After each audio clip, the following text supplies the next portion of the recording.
Good morning, everybody.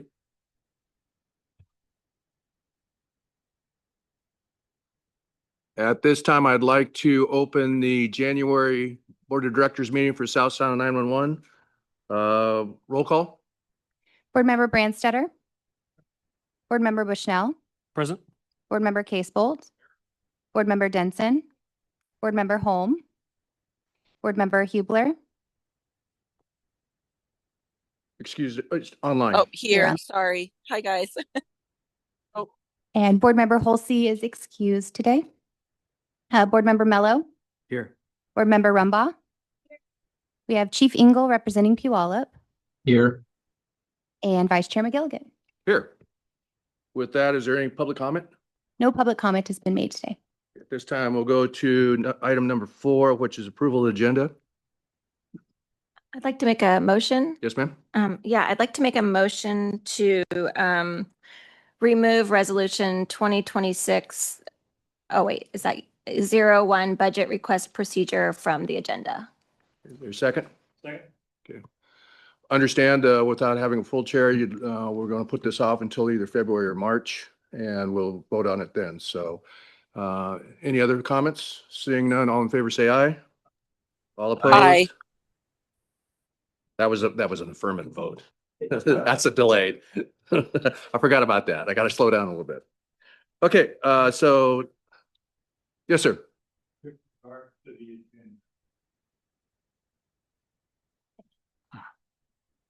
They're different everywhere. I note that the agenda does not include the election of a chair. And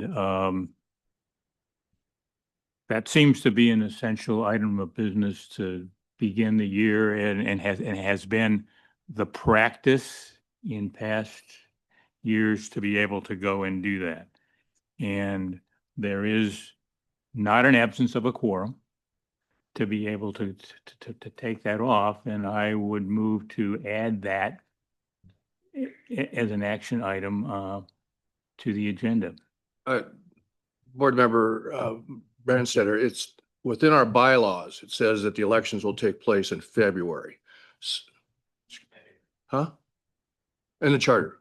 So I mean, Kendra sent it out. But here, Mike, we actually talked about this in our previous meeting, that we're going to review our bylaws and charters to put the election of the chair and vice chair in January in the future time. But right now, Kendra. So. You are correct. So looking at the charter specifically says in section 1, the board members shall annually each February elect from among themselves the following officers, the chairperson and the vice chairperson. So because it's in the charter, we have, I believe, anticipated this on the agenda for the February meeting. February, yeah. However, I would suggest that's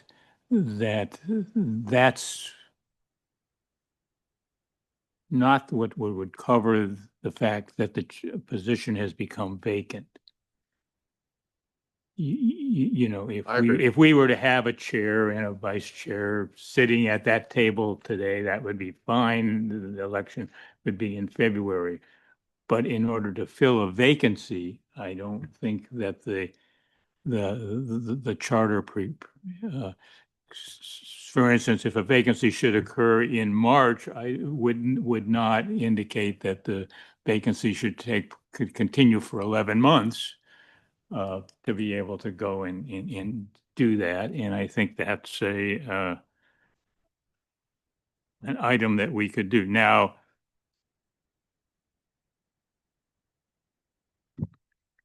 I do think that the meeting can go forward with your presiding, being able to go and do that. I just think that our circumstance with a vacancy in the chair is different from a annual election as the charter calls. I agree with you.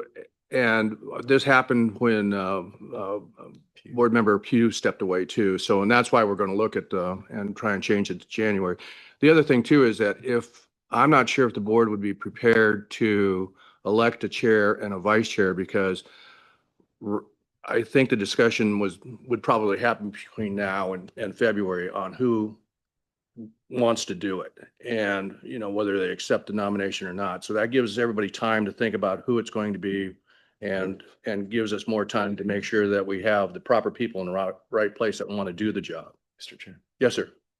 Matt? And I think we all agree that it needs to change. And I guess I would ask that Director Yamamoto and our legal get together and try to figure out how that best can be handled. And we talk about that next month. But I agree, we should have a process to where when people leave their positions at the end of the year, we don't wait until February or March to replace them. So I'm sure that they will come up with a good solution for us. And I think that we need to have positions who, if they leave their positions, even if it's not at the end of the year. Yep, I agree. However, Mr. Yes, sir. Chair, based on this discussion, I will withdraw my motion.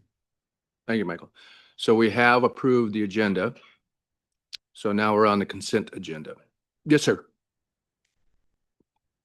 We amended the agenda, but we didn't vote to approve it. Okay, so we amended it. Now it's time to approve the agenda. So once again, on the motion of, is there a motion to approve the agenda? Okay, moved and seconded. Any further discussion? Seeing none, all in favor, say aye. Aye. All opposed? Agenda approved. Next item on the agenda is the consent agenda. Marlena? Item number 1, approval of the minutes of the December 10th, 2025 Board of Directors meeting. Item number 2, motion 2026-01, authorizing payment to the Washington City's Insurance Authority, WCIA, for 2026 insurance coverage in the amount of $539,400. Item number 3, motion 2026-02, authorizing payment to Pierce County for 2026 general services expenditures in the amount of $77,000. And item number 4, motion 2026-03, to authorize approval of the intergovernmental agreement All Hazards Alert Broadcast, Lahar Warning Siren Operation Program Contract. Thank you, Marlena. Is there a motion to approve the consent agenda? Motion to approve the consent agenda. Moved and seconded. Any further discussion? Seeing none, all in favor say aye. Aye. Aye. All opposed? Motion passes. At this time, we're going to do a presentation, the American Legion Awards presentation. Mr. Robert Jones, chairperson of the Law and Order Committee, and Nicholas Blum, please come forward. We have some other guests here also. Mr. Jones, Commander Jones. Good morning, South Sound 911 Board of Directors and members. My name is Robert Jones. I'm here today representing Puyallup American Legion Post 67, and joining me today is my comrade Art Bell, Nicholas Bloom, who's our commander and our District 4 adjutant, and Athena Bloom, who's our auxiliary president. The American Legion has a Law and Order Awards program whereby we can recognize in our community someone to receive one of the following awards: the Law Enforcement of the Year, Firefighter of the Year, Humanitarian of the Year, Paramedic or EMT of the Year, and 911 Operator of the Year. Today, we're here to recognize 2 of South Sound 911 operators as our Post 911 Operator of the Year recipients. And I believe we have Allison Cobb and Jaslyn Fillion in attendance. If they would please come to the podium. Thank you.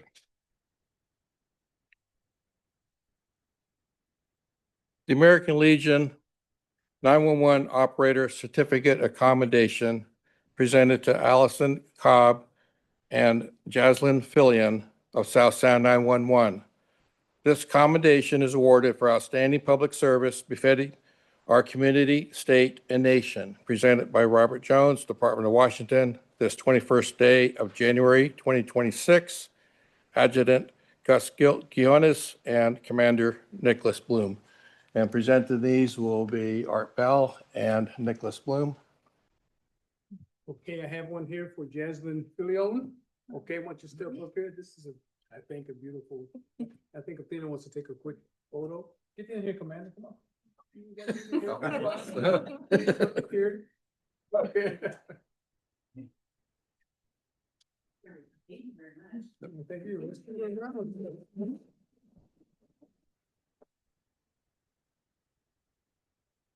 And I have the presentation for Allison Cobb.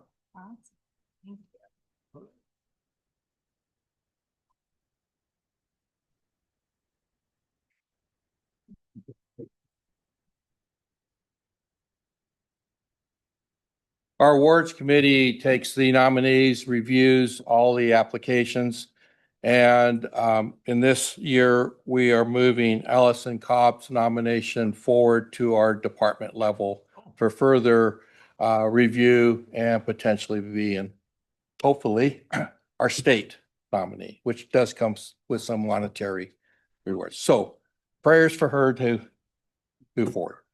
I want to thank you, Allison and Jaslyn, for your dedication and professionalism in responding to our 911 calls and assisting someone in a crisis.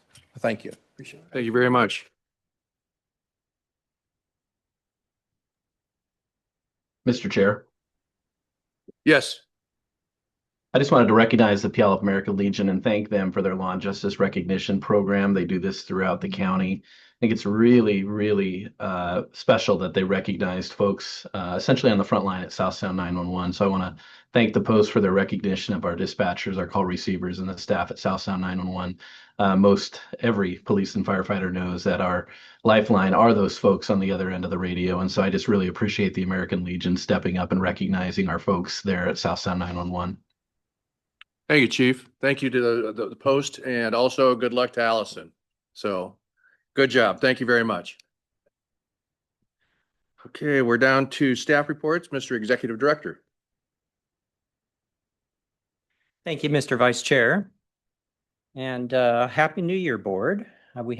Some of us, we've seen each other in passing, but Happy New Year and welcome to a new year. We have opportunities to sort of reorganize ourselves and refocus again in this new year. We'll talk about some of the tasks that we'll attend to this year a bit later in the presentation. At this point, what I'll do is the traditional, what we call Heroes Wear Headsets presentation. We have 2 items on, and I'll read those out to you. The first one is involving one of our telecommunicators, Trayvon Hoff, and this is a domestic violence call. And so these are domestic violence calls, I think, oftenly emotionally charged and come with a lot of sensitivities. And so I think Trayvon's professionalism shows through really well here. So on December 17, 2025, Trayvon Hoff answered a call from an individual seeking to follow up on a previously reported domestic violence call. Trayvon carefully screened the caller's additional concerns, gathered necessary information to assist with documenting the incident. Throughout the call, Trayvon remained patient, compassionate, attentive, ensuring the caller felt heard and understood. His calm and a supportive approach helped create a sense of safety during a vulnerable moment. So something that doesn't happen frequently in the million or so calls that South Sound 911 gets is that the individual later called back and specifically to express her appreciation for the compassion that Trayvon had showed.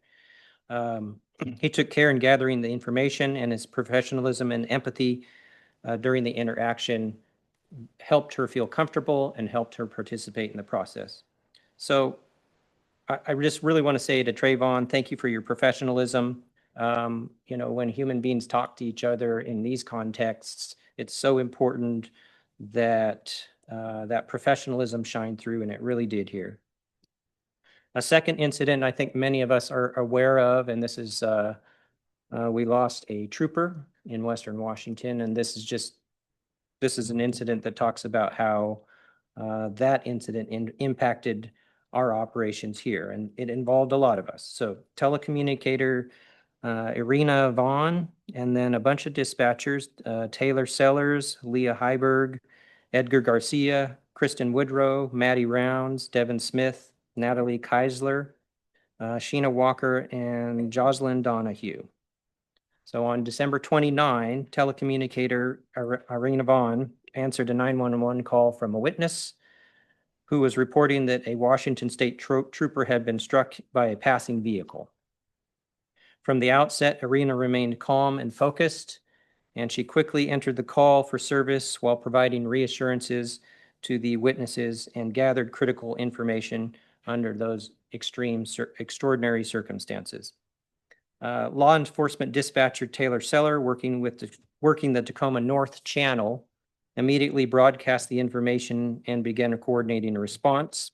As the incident unfolded, law enforcement dispatchers Leah Heiberg, Edgar Garcia, Kristen Woodrow, Maddie Rounds, Devin Smith, Natalie Keisler, Sheena Walker, and Jocelyn Donahue relayed information over the radio channels that covered the remainder of the county, initiating a swift and countywide response as units raced to assist their fallen partner. Despite the weight of the moment, the team worked seamlessly together, managing radio traffic, maintaining clarity, supporting one another while ensuring dispatched help was on the way as quickly as possible. So once again, I think this demonstrates, despite the weight of the event and recognizing that one of their fallen partners is, they maintained their professionalism, they got help as quickly as they could, and in the whole process were compassionate and empathetic. I think these two incidents that I've just recited to you again illustrate that behind each of those 911 calls, there is a super professional working to look out for our safety. So I'm very much appreciated to all the folks. Okay, so shifting gears and then moving on to some of the more business in our agency. As you've heard, we've had some preliminary discussion, which spilled into, I suppose, into bylaws. And I'll just signal to you that Kendra and I have been talking even extensively last year, but we plan to start bringing portions of the bylaws to you that need updating, overhauling, or improvement. And we'll start that process probably next year, next month. I'm already ahead. Next month with Kendra leading, we'll have all of our seats at that time. And then throughout the year, we'll come back to you with various sections of the bylaws that need to be overhauled. Right now, I want to focus on, in our presentations, this is going to sort of be a co-presentation with me and then our Chief Technology Officer, Tristan Lauricella, who was a member of your board previously. We're going to talk to you about a lot of the personnel and structure changes that we've been working on over the last number of months, just so that you folks get a snapshot of what that is. I'll say this as a preliminary. If there's any inclination on your part to want to talk about the specifics of an employee, then we'll go into executive session to do that. Out in public session, we can talk about structure and personnel in the abstract or positions in the abstract. But if you want to talk about specifics, let's go into executive session. Okay, so then I've got two documents in front of you, and these are just illustrative documents. I'll hold these up. So there's three. And they're in a larger format just so they're easier to see. And all three of them are org charts. The one that's marked number 1 in the corner, top left-hand corner, and it's kind of in the colors of orange and green and gray. That's the first one, and that's the org chart that the organization started at the beginning of 2024, or that's the status of it when I came to South Sound 911. In June, and I don't expect all of you to remember this, but I went over this chart with you in June-ish of last year and pointed out a number of issues in the structure and personnel of the organization. And we have made changes to resolve those, and I'm going to go through those fairly rapidly, just so you can see. I'll tell you the interplay between these two documents, 1 and 2, is 1 is the beginning status at the beginning of 2024. And by October, number 2 is where we had reached by October. Okay. Okay, so I'm going to sort of recite these fairly rapidly. So structurally, in this old or the beginning organization chart, you could see that the comms, which we call emergency communication, or we call it comms here, but that's our dispatchers and telecommunicators were all the way on the right-hand side. And then the technology unit is this long orange column here. So what we've done, because that's what this organization is about, is we've centered those two primary components of what the organization is. In addition, there are what I called structural collisions in the organization. Shown here again on the chart. I'm going to just hit these really rapidly. You don't need to see them where they necessarily are. But we had a what I call a decision-making collision here at our comm director's position. We have a decision-making collision here at the records division. So what we've done, what that means is when you have a decision-making collision, you have two ranks of the same person. Like in our situation, we had two comm directors, same rank, same ability, same authority over the same body of work. And if you don't agree, then you have what I call a decision collision. So you resolve that. In this case, we created the senior position, senior status, attached to senior status to one of those positions. That's the primary position, comm director. The secondary position is more of a comm director in training. That's sort of the concept at this point. And then the third comm director that I told you about left the organization. So that is resolved. The manager, managers in records, that's again another decision collision area where you have two managers, basically the same authority and rank over the body of work. If they don't agree, then you have a decision collision and you have problems in the organization. It doesn't, or the unit, it doesn't work well. Okay, so those have been resolved. And I keep promising I'll do these a little more quickly. Okay, so the two communication directors collision was resolved. The records manager is in process. We'll select a records director this month or early next month. The two deputy directors had some overlap in their duties, and one of the deputy director positions has been eliminated. The program office, which is the official office, how we interface with the state of Washington at the 911 level from Pierce County, had been moved into the organization here, but it hadn't really been fully integrated into what our operations are. And so that has occurred through these following changes. The communications specialist position associated with radio and phones have now been moved into the technology unit rather than just being a standalone. The GIS analyst and, analyst and specialist positions, rather than sort of floating out by themselves, have been moved into the technology unit. Technology no longer is just about information technology. It's a wider umbrella now. And so we've changed the title from information technology to chief technology officer. In communications, we've increased the managers from 3 to 5. We used existing FTEs that I freed up from the executive directors. The reason we fundamentally did that is, think about this. Can you really cover a 24-hour cycle with vacations and leave and all that with just 2 or perhaps 3 managers? No way. So we're at 3, or we went from 3 to 5 managers, and that gives us a much more continuity in a 24-hour coverage cycle. The community relations manager position was downranked back to what it was originally. It's not a manager type of function, it's a coordination function. And rather than that being on its own branch, it has now been moved over under the administrative services manager. The general counsel position, no longer an FTE in-house. We're now just contracting with the firm of Kenyon Deason, and Kendra is our general counsel.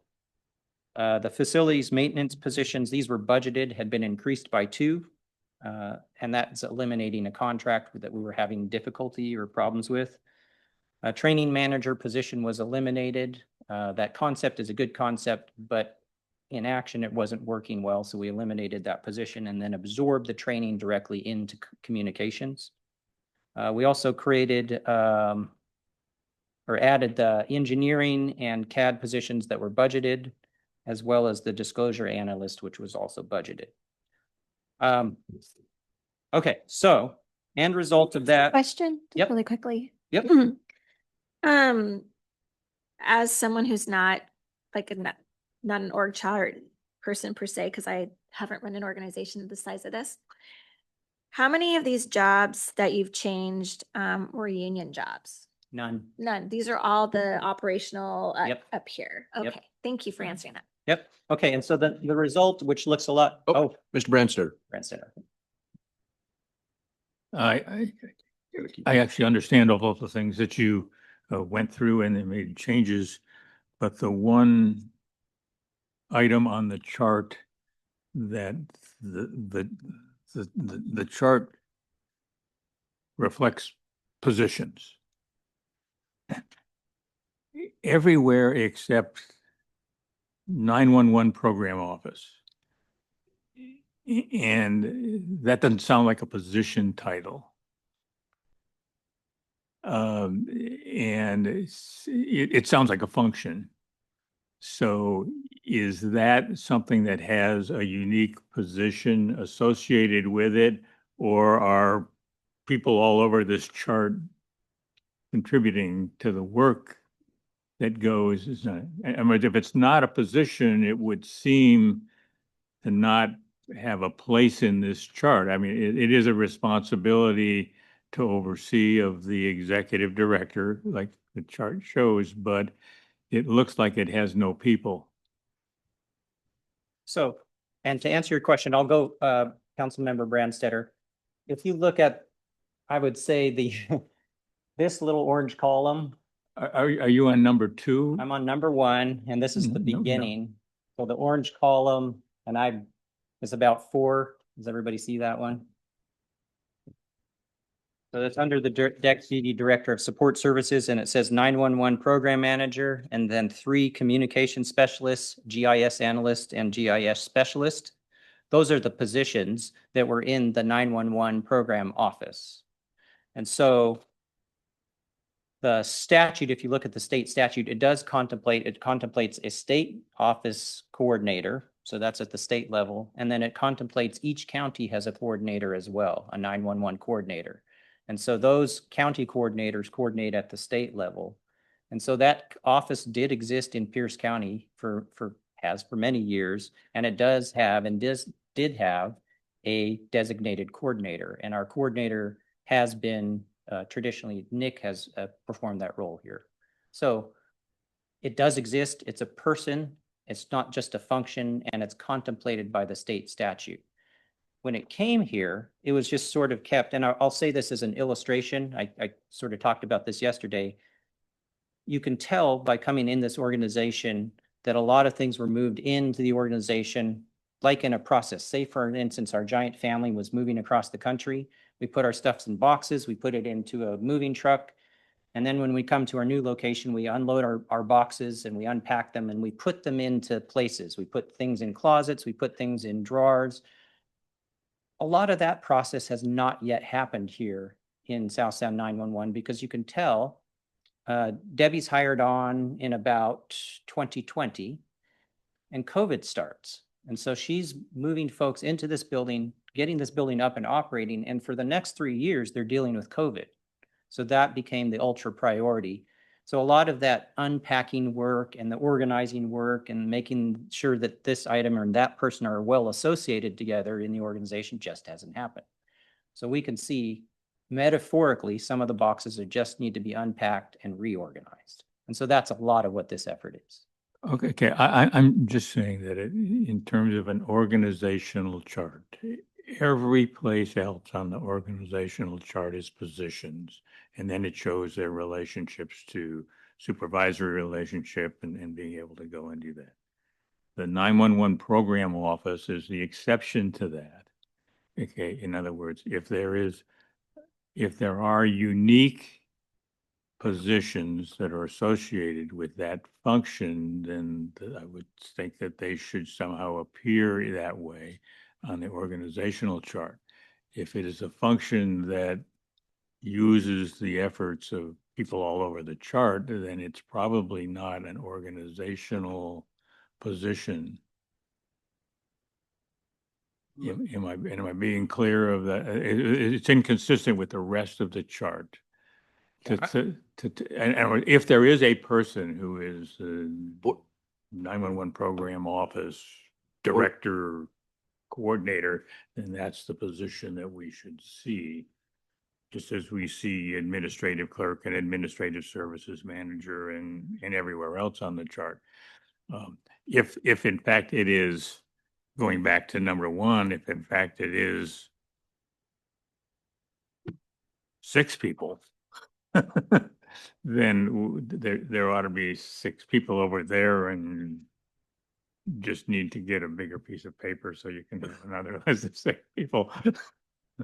Okay, But that's the thing of the appearance of it is it doesn't seem to be a position just by having one block that says 911 program office. Yeah, so there is an interplay between personnel and functionality, and how we choose to convey that information can be difficult sometimes. The person could be the 911 coordinator, but we've chosen not to do that. I think it's much more effective to integrate the functions into the organization, and the office is now South Sound 911. There is no reason to have a specific designated coordinator if the functions are, as you are suggesting, spread across multiple people. And that's what they are right now. And if that is the case, then I would say that that block doesn't need to be on the organizational chart. It's on an operational scheme, but it's not a part of the organizational chart because it doesn't have any, it's not really any positions, which is what the organizational chart seems to be showing everywhere else. Fair enough. Mr. Director, before we move on, just I think what I see in on that, I guess I have the question on number 3, every position. It's a clerk, coordinator, manager. I'm talking just below you, executive director, or I mean, in line with you. And then it says 911 program office. That wouldn't be the program manager. No. Okay. This is we're looking at chart number 3. Number 3. And I think that's what Councilmember Ranstetter and. Yes. So this is because this is a mandated function that each county has, and usually that's represented by a person in each county. We just didn't want to make it lost. I accept the point that the rest of this is about structure and personnel. Okay. And we put a functionality up here. Okay. But it is a requirement and it can't go away. By the state. Correct. Okay. So that's why we put it up here. Okay. Your point is well taken. This is a personnel and structure chart. This is a function. Okay, so this is sort of where we end up right now. I'm going to let CTO Lauricella talk to you about the technology unit because that's where we've done a lot of specific work. And I'm going to just start and take a look at chart number 2 and just peruse the gray column. And if that chart makes any sense to you, then you have achieved a status of genius that any of us have not. So what CTO Lauricella is going to come and tell you about how he's restored or is imposing order in that unit. I have one more question before you leave. Okay. So we used to have a general counsel. Now we have contract. Yep. There is no place on this chart. Should there be something in case like we talked about on the phone, as if the job becomes more than just a contract that we actually have to hire somebody internal? Yeah, to be fair, this is chart number 2. I still have general counsel in mind. Yep. I think we ran out of room on this. Sorry. Okay, but we do have, in case something should move forward and we get bigger, as we talked about with the problems and we have as we move forward, general counsel is something we want to make sure that we either have a contract or somebody that if a full-time position is mandated, we don't have to gerrymander and try and figure out what we need to do. Absolutely. Okay, Absolutely. thank you. Yep. Not saying Kendra, you're not doing a great job, so. Thank you. All right, different perspective from here. This is great. Could you tell us All your right. name, sir? What's that? Could you tell us your name, sir? Absolutely. Yeah. So first, good morning. Thank you, Vice Chair McGilligan, members of the board. I am Tristan Lauricella. I am honored to serve as your Chief Technology Officer here at South Sound 911. And my presentation is going to begin on page 32 of your packet. And I'll talk through why we're making these structural changes, who is leading them, how we're doing it, the connection to our partner agencies, and the roadmap of how we get there.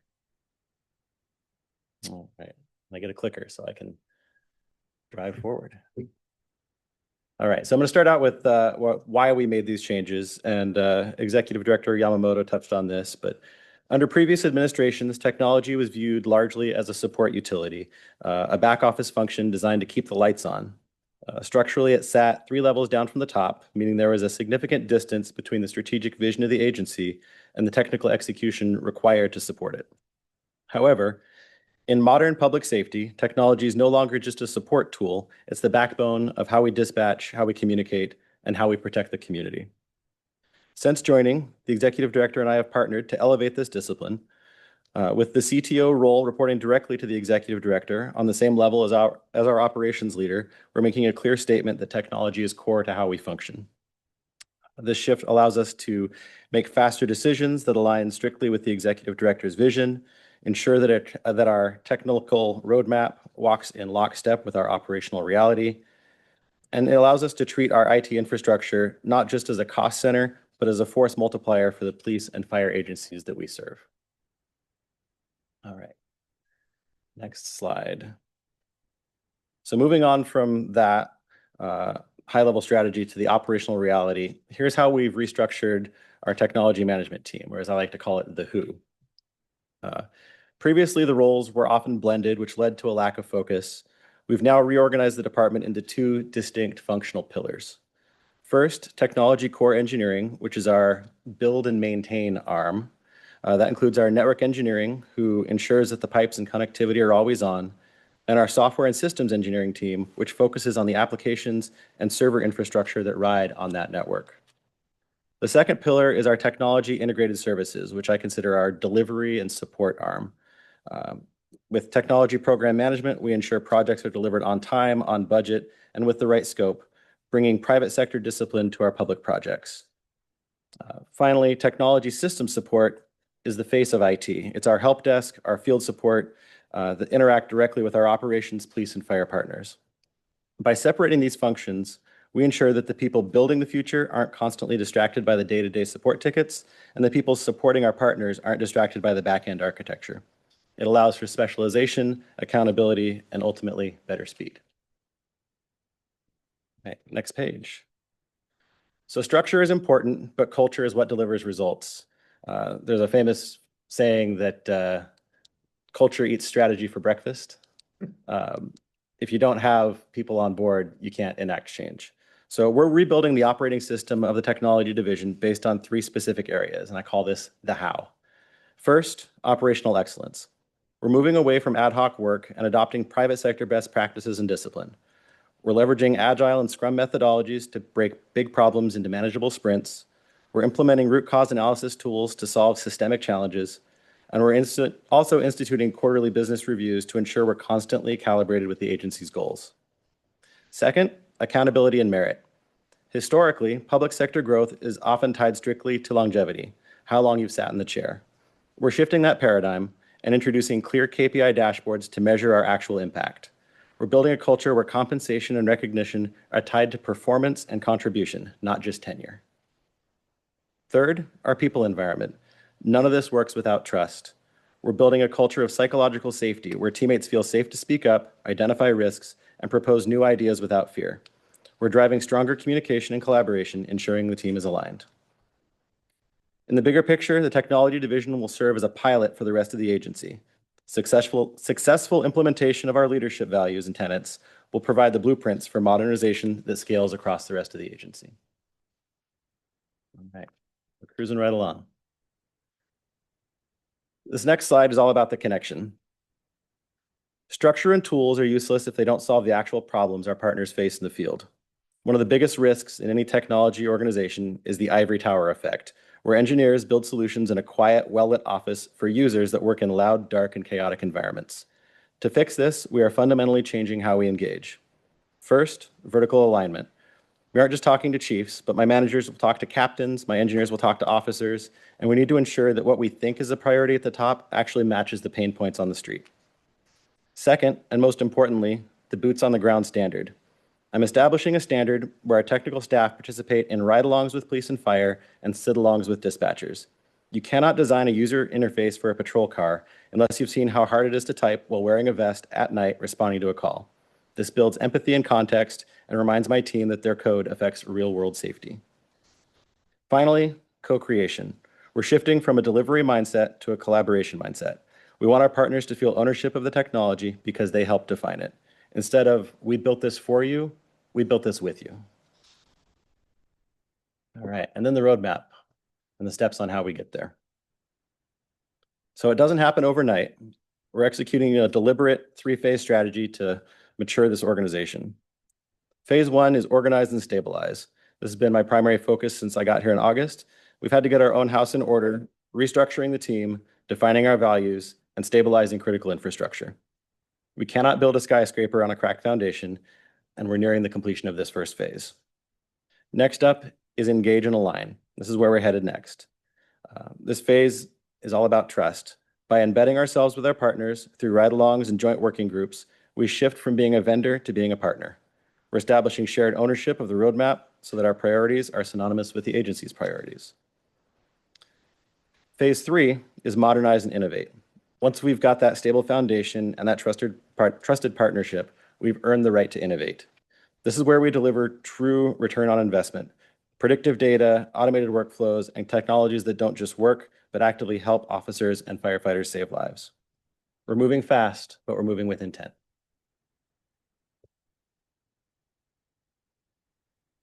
All right, so this is my final slide and where we're at now. So technology has become a core strategic partner for the agency. We're integrating the private sector rigor with the public sector heart, as I like to say, and we're 100% focused on enabling the safety of our community. So thank you for your time. These are significant changes that enable us to serve as not only the largest PSAP in Washington, but the most dynamic, effective, and efficient. And I'm happy to answer any questions or afterwards meet with anyone to dive deep into the details. Thanks, Tristan. Questions? Sure. It's not a question, Tristan. I just want to thank you for, I mean, you have a lot of fancy slides, but really, I really appreciate the connection between the people doing the work here and the people here. And I really, that's, for me, that's what I took from it, is that we're really looking at how users that are out in the field are seeing that technology be necessary rather than the people at the top deciding what should be the technology. Yeah. And what our user face should be. So I appreciate that. Yeah, thank you, Board Member Rumbaugh. It's definitely a partnership between the folks upstairs, the folks on the comm floor, and the folks on the street doing the real work. I think we'll have happier employees too. Yeah. So thank you. Robin? Thank you, Chair. Thank you for all this work. This is really, really exciting. And of course, I think a lot of us are excited about phase 3 and seeing the results of all the work that you're doing. So I was wondering if you could talk a little bit about what goals you have now, or maybe you're still developing those goals in regards to shortening the time between calls and dispatch. Because I know that's something that our first responders are always interested. If we could shorten the time on our end, they can get to people faster. Right. Yeah. Seconds save lives. Right. Yes, so that is, as we stabilize the workforce and build those partnerships, we focus on what those key performance indicators are going to be for our partners and being able to address those early. So we don't have to wait till phase 3 to make things better, of course, right? So I think we understand seconds save lives, and we're going to roll that into how we proceed going forward.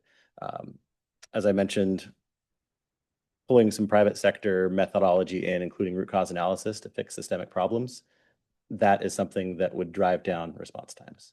So as we understand what contributes to those extended times, we then eliminate those pieces early on. Yes, go ahead, Rob. In addition to that, and all of that's really important, working with the private sector. And are you also engaging some of our chiefs to talk? Some of them have been, in other states, other communities. They may have ideas as well for what's worked elsewhere and what can help us get better. Absolutely. So my team is actively engaged with the fire chiefs and police chiefs in a regularly occurring meeting, and the opportunity to bring in ideas and new technologies is part of core of what we are. So we'll get to that innovate stage early because we want to make sure we don't miss anything. Chief Ingalls. Preston, I want to follow up on Board Member Rumbaugh's comment. South Sound 911 has had a long and rich history of working with first responders on the designs of many of our programs.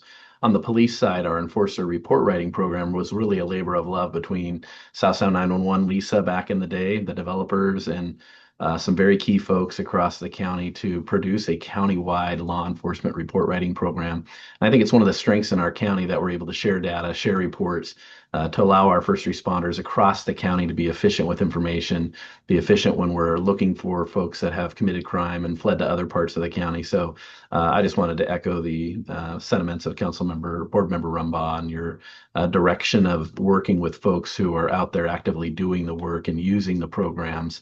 We find efficiency in that, and I think we also find unity in that, and I think that's very important for both police and fire across the county. So kudos to you for looking at that from a proactive standpoint. Yeah, thank you very much. I think we are uniquely positioned in that we have a development team of software engineers that will partner with the agencies and our vendors to find the best solutions. I believe most other PSAPs don't have a dedicated development team. Michael? Thank you, Mr. Chair. Mr. Sorcella, I really appreciate the direction that you're moving in your focus on making things not just better internally, but better for the community and the first responders and citizens to be able to go and do that. One thing that your presentation didn't touch on, and maybe two, is in order to fully do what you envision, what do you need the board to do? And I would start with one item where you talked about using data-driven things to evaluate people, and certainly it's within your wherewithal to do that in terms of the recognition, but you also mentioned compensation, which seems to be that if we're going to change some or deal with some compensation formulas or things, that maybe is something that we need to know what you would like us to do different in our budgeting and agreements and things regarding compensation in order to help you create the culture that you want in your directorate. Yeah, thank you, Board Member Brandstetter. I will say that a lot of the improvements we make drive efficiencies that allow us to self-fund pieces of that. As we undergo a compensation study analysis through our HR and finance folks later on this quarter, we may have other things to come back with. That's a bit beyond my purview as CTO, and I'll defer to our finance folks and Executive Director Yamamoto. But I believe we are set up for success. I guess that lots of organizations that look at, compensation gets tied to our previous discussion of position. Okay, and is somewhat, other than with respect to maybe considering some bonus type elements of compensation, it's hard to link that very closely to data on performance. If you don't have the right metrics in place and you don't have then it documented how that would work.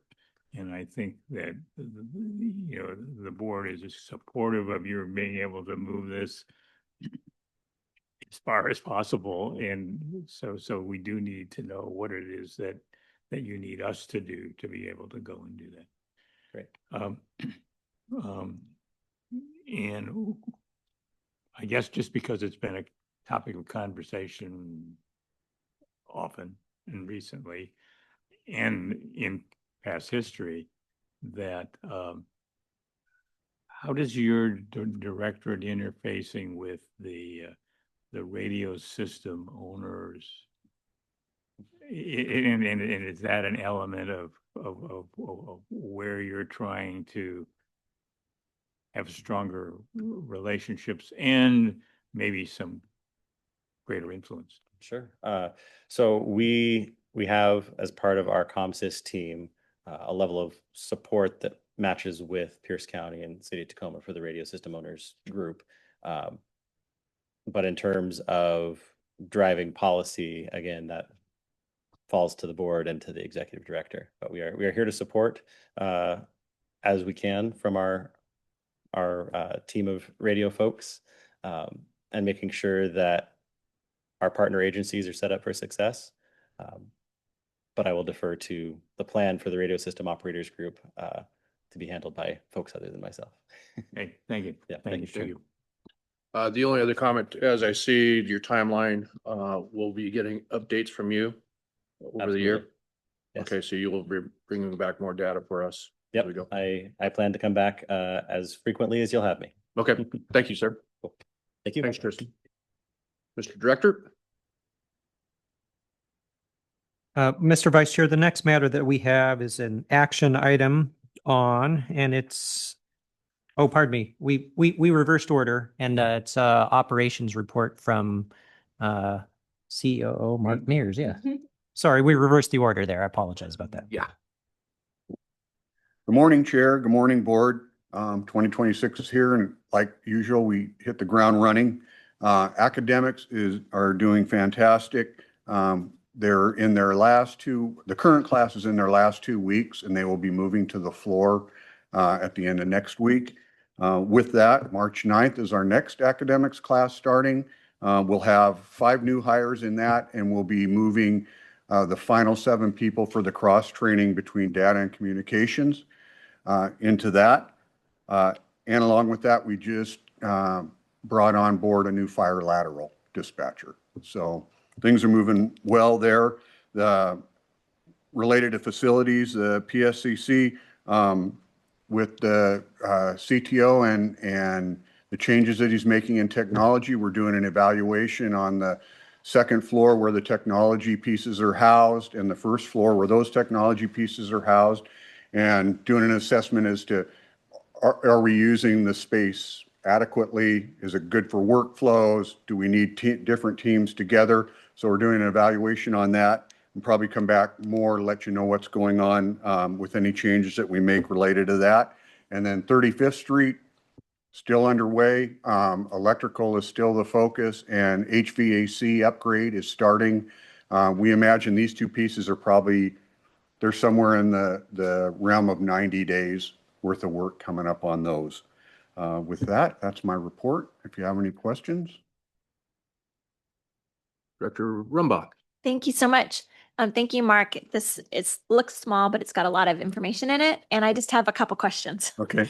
I guess I'm just going to ask about the 35th Street location. Where is the Tacoma Fire Department in this building? That's one question. Is there in this building? No, in the annex. Oh, at 35th Street? Yeah. They're actually, I created a space for them in the old training room. It doesn't look old now. In fact, if anybody would like to go over there and take kind of a preliminary look, I can certainly meet you over there and walk you through where we're at today. Does that meet our growing needs? Like, I'm just wondering what, I mean, I met with the chief and I'm just trying to figure out, is it fitting with what she sees our needs are? Well, it meets what they currently are using. Okay. Yep. And it's Okay. actually one more space than what was actually on the floor. Right. That's great. So, yeah. Okay. All right. Thank you for that. And then 988 update. I remember last year I asked about I guess maybe about the counselors, but I was asking about the holes in the system when people call and being able to get the necessary, like being able to connect in the community with finding out from 988 what they believe is missing so that we as electeds can know that, so that we can work with nonprofits to try to find those solutions. Do you remember I asked about the showers? The only place that there is for showers for people that I know of in Tacoma is at the downtown Y, and they have a brand new Y over here, but I don't know if they do a shower program. And so trying to figure out if it's because they can't get a contract to do it or they don't want to or what it is. But I know that I'm just trying to figure out how we help the people that are calling 988 get the services that they need if we don't know that they need it. Right. Yeah. So after that conversation, we did have some internal conversation and started some dialogue with 988 about that. And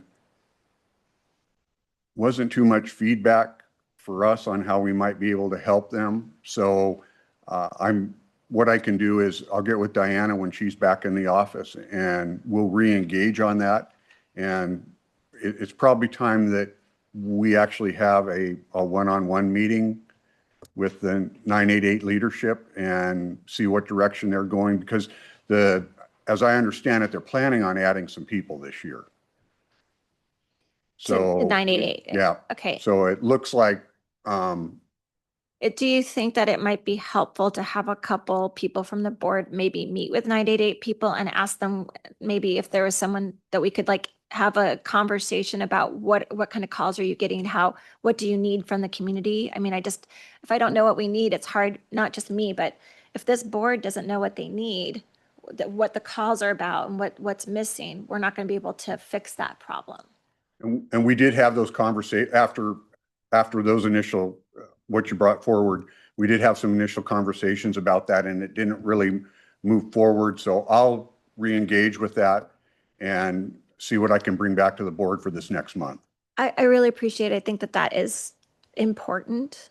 And and it sounds really silly, but it's those little things that are missing that sometimes make the difference. And all it is possibly is us changing a contract or adding another provider out in the community that could help serve people that are underserved. And we're constantly having dialogue back and forth with 988, but it's more how can South Sound 911 as an organization help them? Are they getting everything that they need when they're working on the floor? Is staff working well together? Those kind of pieces. So we didn't really get any additional feedback that way, but Okay. I will re-engage that. I and I'll come appreciate back to the that. board. Thank you for making that on your list. Thank you. Thank you, Mark. Any further questions, comments? Seeing none? Mark, thank you, buddy. Okay. And I think the next thing on my agenda is chair comments. I have none. So, so the next thing is item 2 on the action items, which is resolution 2026-02.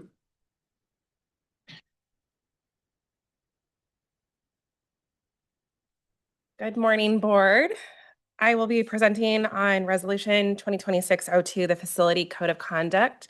You'll find it on page 47 of your packet. As one of my roles as your general counsel is I'm tasked with providing recommendations to generally reduce the potential legal risks to the agency and strengthen our legal options. So in that vein, I have drafted and worked with staff to present this code of conduct. The impetus for the code of conduct is really to provide transparency for how our facilities and buildings should be accessed and used, clear notice to everyone, and adding a tool to our toolkit for staff in case there are certain circumstances that arise from time to time. You'll see in the code of conduct, it's essentially a list of ground rules for all individuals. And it's a straightforward list. It's one page. We intend to publish it in the lobby and have it easily available. As I mentioned, it empowers staff should circumstances arise to point to the code of conduct and to make sure that folks know it's essentially a first warning system. It doesn't have any embedded consequences or remedies. We still have the natural progression should the situation escalate to call in resources, for example, for a trespass situation. But this is similar to your no trespass sign that we're all familiar with. So a clear indication of when you come into our facility, there is an expectation of folks being able to access our facility. We have vulnerable people in the lobby at times asking for services and allowing our business to be conducted. And with that, I was asked to provide a few examples of how this might be utilized in case it's helpful in reviewing this. So we have locked doors, for example, as you go through our lobby. And if an individual is pulling on those locked doors or trying to access our locked spaces when an employee leaves, we have CJIS requirements and other requirements that do create legal issues potentially. And this allows us to say you're not allowed in that space, and to have that be clearly identified. In addition, as we do have, people experiencing vulnerable situations in our lobby, if someone is being harassed, or there are vague threats that are not individualized or imminent, so maybe don't reach that legal bar of a crime, it allows us to remind folks of expectations so that we can all conduct our business. There is a carve out at the bottom for open public meetings, so making sure that people can access our board meetings and participate in public comment. This does not apply to that. And with that, I've covered the generalities. I'm happy to answer any questions. Questions, comments? All right. With that, I would ask for a motion to adopt 2026-02 Facilities Code of Conduct. So moved. Second. Moved and seconded. Any further comments? Seeing none, all in favor say aye. Aye. Aye. Aye. All opposed? Motion passes. Okay, we're down to other business and announcements. Yes, Mr. Bushnell. Thank you, Vice Chair. I wasn't able to chime in earlier, but I had a question along the lines of the charter / bylaws. Are we going to be putting together a kind of a bylaw subcommittee within the board before, or is that just going to be some work that we're going to react to from legal counsel? Councilmember Bushnell, I hadn't contemplated a committee to do that, but I think that would be super helpful if the board is interested in forming that type of ad hoc committee. Otherwise, our plan was to, like you had suggested, bring back components and work through it over the course of the year, and then you'd react. But I think there could be tremendous value in actually having that ad hoc committee. Yeah, I just think I would agree that I think it would be valuable to have some board members. It doesn't even need to be like an official subcommittee or something like that, a board member or two. I'm not trying to put more work on us necessarily, but having the experience, have been on the board for a while, might be able to help inform some of the steps of the changes to the bylaws that make sense for the board as a whole. Yeah, and for the folks that have that type of appetite or mind that likes to grind through the rules and regulations in clubs and organizations, that's this kind of work. If you're not interested, just come to vote. But I'll be happy to poll folks. I think that's a great idea. Yeah, I'll be a sacrificial lamb in this aspect. I have gone through many different organizations and helped rewrite and review bylaws and things like that. I actually enjoy it a little bit of a sadist there, but it's so I now first on my list. Yeah, I'd be interested in just, and it doesn't have to be anything super formal. It could be just kind of a check and, hey, here's kind of what we're thinking of. Just wanted to put that out there. Thank you.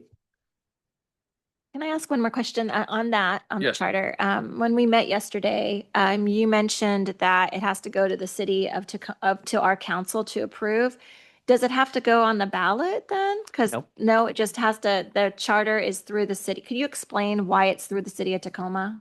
Because Tacoma created the charter. Tacoma was the entity who put together this entity. And so they still have control over it. They're the chartering entity. So not only does this board have to vote to change the charter, but then it has to go back to Tacoma City Council for them to approve. So it'd be good if the other person wasn't on the city of Tacoma who might be on this to look at the charter. So we probably need one. I want to stack the deck. I don't. I'd like to have someone else on this board that's not on the city besides Councilmember Bushnell. So it's great to have him, but I want somebody else so it looks more fair. Does that make sense? Let's do this. We have elections of chair and vice chair, and we can appoint those positions when we do that, because I think it's going to take us a while to get through them. Do you know how many policies and procedures we have? Just ballpark. So generally, what I'm looking at least is just an overhaul of the entire bylaw. So going section by section, does this work? Do we need to clarify language? Right. Are there any questions or concerns? So it'd be the entire bylaw package, and then looking generally at the charter probably after that, because we don't want to have inconsistencies. Right. That's what I want to get to. We have policies and procedures that are under the bylaws, and then we have the charter itself. And so once we get there, and if I was going to ask a time frame, do you have one for us? A possible? I am happy to take direction from the board and work at your pace. I think Okay. that taking different chapters of the bylaws, for example, makes a lot of sense to me, but I'm happy to work at your pace. Okay, thank you. Mr. Brandstetter. Yeah, Mr. Vice Chair, I certainly agree with Director Bushnell that some board input into the formation of what comes to this body to vote will save time. And while I am understanding some efficiencies of doing it chapter by chapter, as long as there is a analysis of the fact that changing something in one chapter can influence other chapters, and being a look to do that. And if there is a desire to have a board member who is not affiliated with the city of Tacoma join with Director Bushnell on working with staff to create that, I'd be willing to do that. Okay, thank you. Any further comments for announcements? Seeing none. Oh, yes, sir. Because I didn't fall anywhere in the agenda to do that, but I did have a question that I wanted to ask the executive director, that the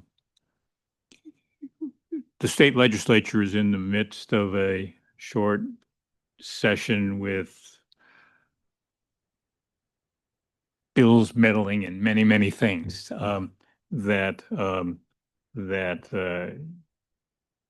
Lakewood, and I'm sure the other jurisdictions, are looking to decide whether we want to support, encourage, discourage other things to do that. And we're, as a board, are not going to meet until actually the cutoffs in the two houses are going to have passed next month.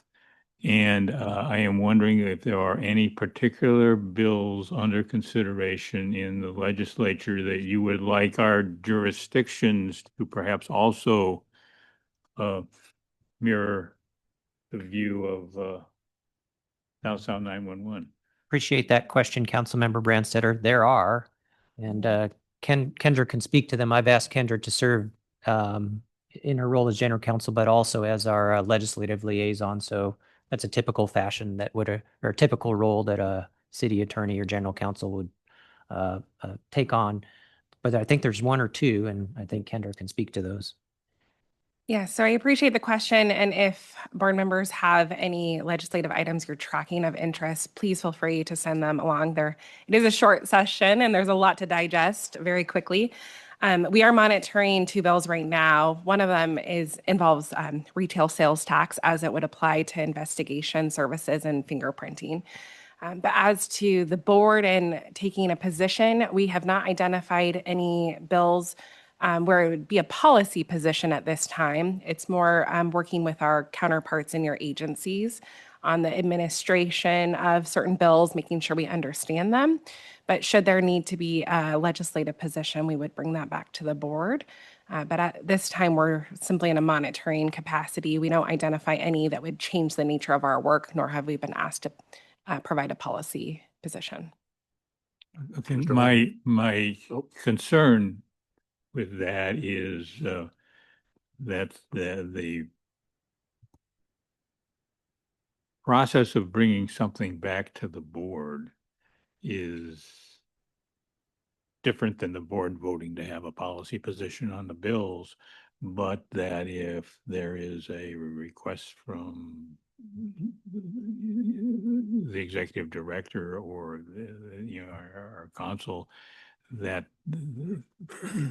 wants to communicate to municipalities, okay, through board members, that there is some significant benefit to a particular bill or the opposite, that because we're got active people that are engaged in doing that, and the legislature tends to be more influenced by 10 people telling them the same thing than one. So if you could maybe at least through some email or some things to be able to go in and do that, and that if there is a point of where you see some benefit to one or more directors actually providing some testimony or some things over there to ask, to be able to do that and not wait until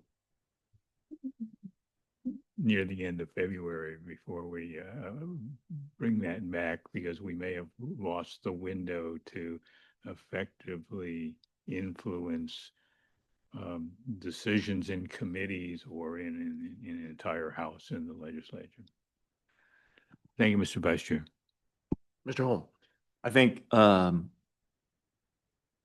add to Board Member Brandstetter's comments and concerns, if something pops up before our next meeting, especially if it has a House bill or Senate bill number attached to it, I think a quick email to us board members would be in order to let us know, because I know the fire service will be going down in a week or something, I think it is, when we go to Olympia, to understand if it's a House bill, Senate bill. It makes it a lot easier for us to bring that up to our constituents. So appreciate that. We will be happy to send you out a short briefing. Anything further? Is there a motion to adjourn? Moved and seconded. All in favor, say aye. Aye. Meeting adjourned.